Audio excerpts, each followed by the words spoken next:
for another Nutrition Bites segment. My name is Kate Watts and I'm a registered dietitian.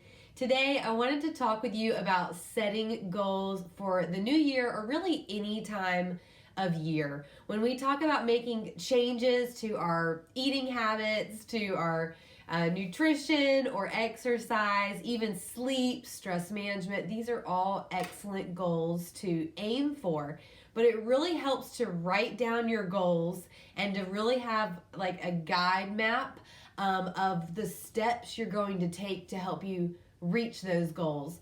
So I want to start by first talking about the difference between a goal and an outcome, because a lot of times we will say our goal is to, for example, lose 20 pounds.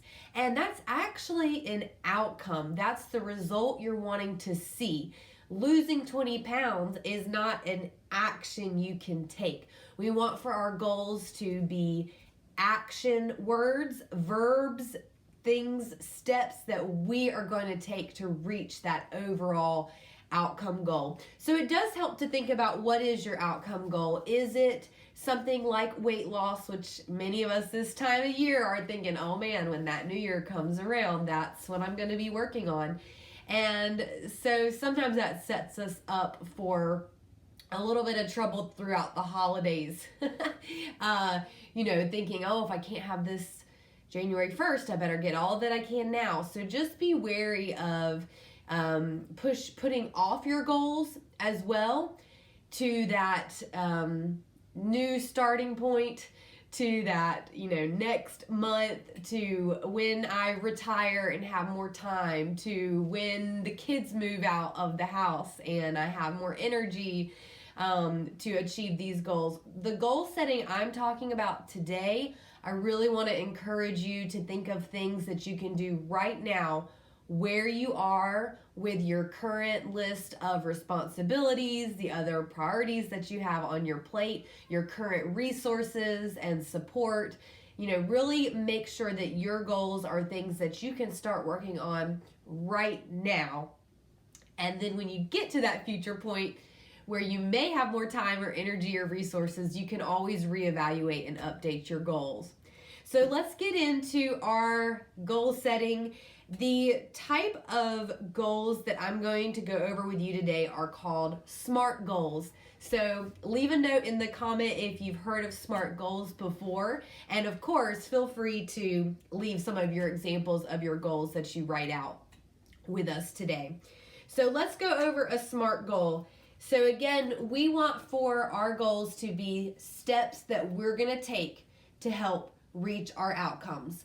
And so other than weight, that may also include changes to your lab values, improvements in cholesterol or triglycerides or blood sugar. It could be other measurements like your energy levels, your stamina, your endurance, being able to go up and down stairs without running out of breath, being able to walk longer periods of time, maybe when you're traveling, things like that.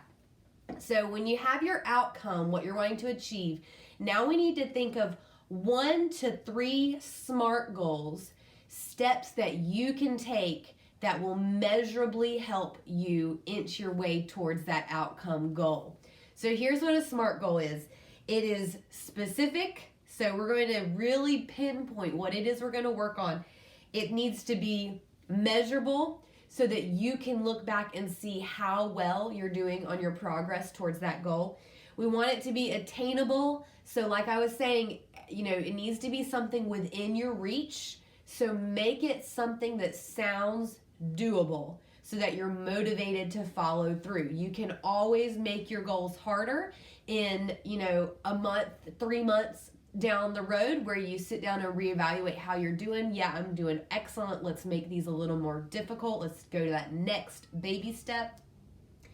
Realistic, so it needs to be something within your current resources, motivation level, within your current time restraints, physical limitations, things like that. And time-based. So we're going to, again, make it very specific and measurable by including time-based actions and also a time when you're going to sit down and evaluate how you're doing. so let's get started on our SMART goals. One goal that I often hear people say is, I want to eat better, right? Who doesn't need to eat better? We all have room for improvement with our eating habits. But how can we make that into a SMART goal? So I'll give you an example. This is going to be my personal goals going forward into this next rest of the year. And so we're going to put down here, I will eat 3 to 4 servings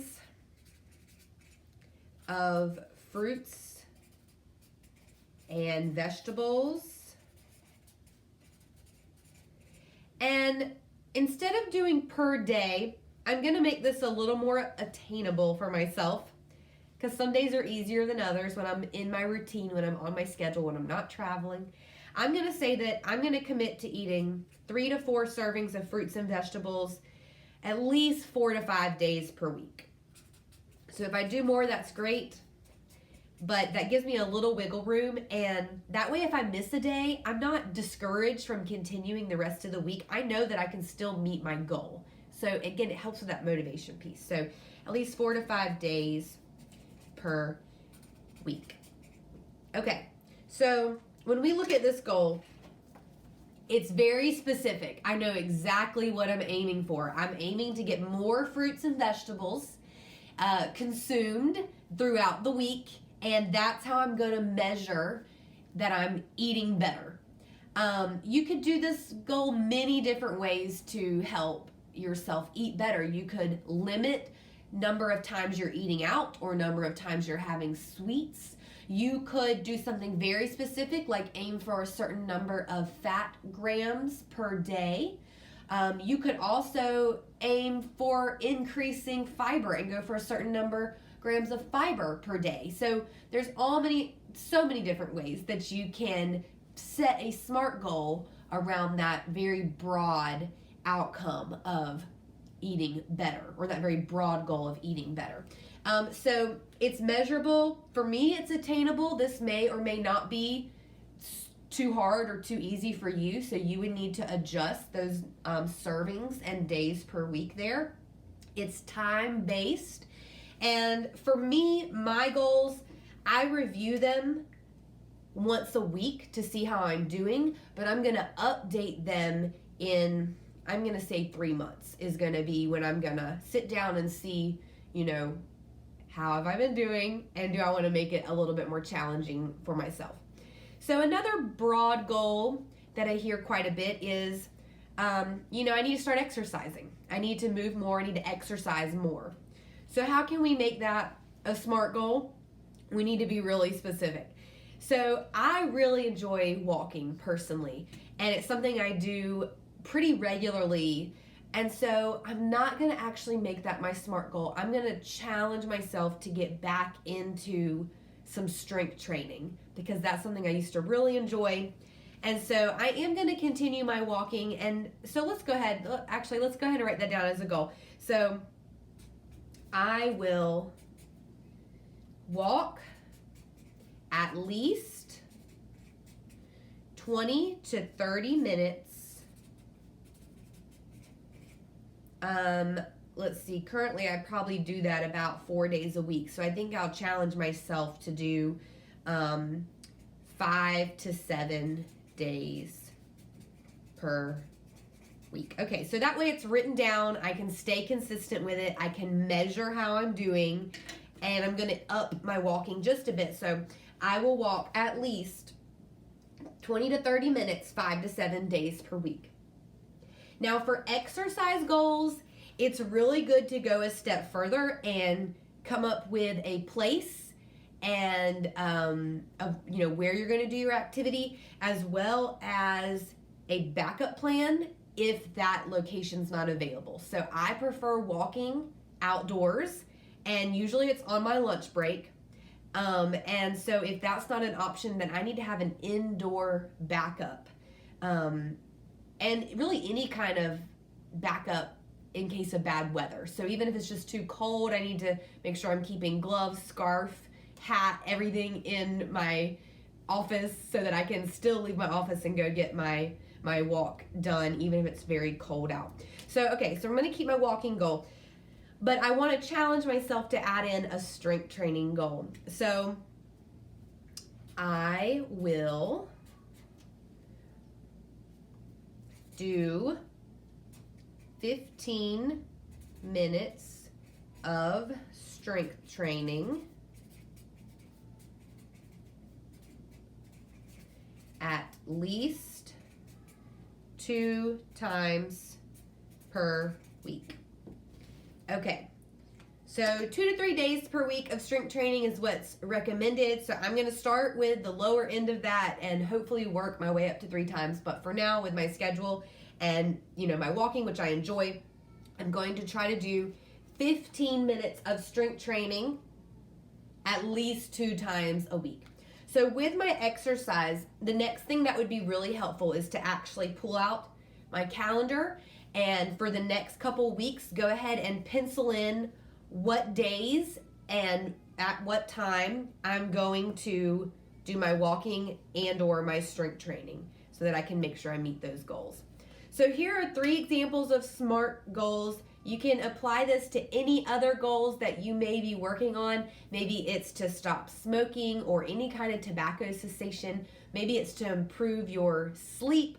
You could do a very specific measurable goal for how many hours of sleep you'd like to get per night. And again, set a reasonable goal of how many days per week. It doesn't have to be every single day right off the bat.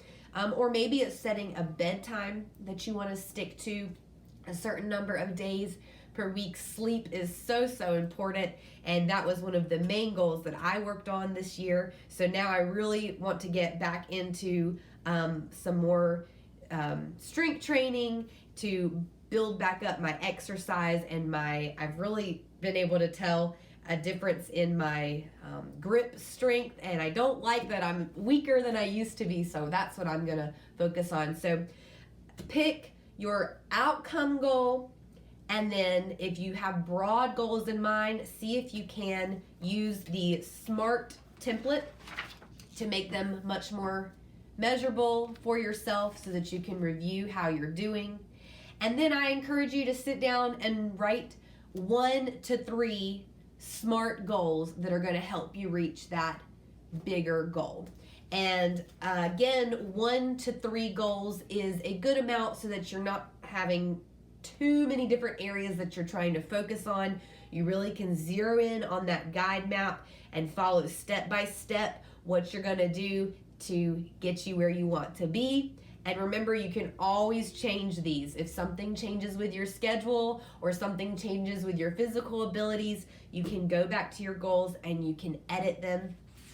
Once you have your goals written down, you need a way to track them regularly. And so this can be done a couple different ways. You may use a journal like I have here, where each day you can track how you're doing, write down any notes, observations about how it's going.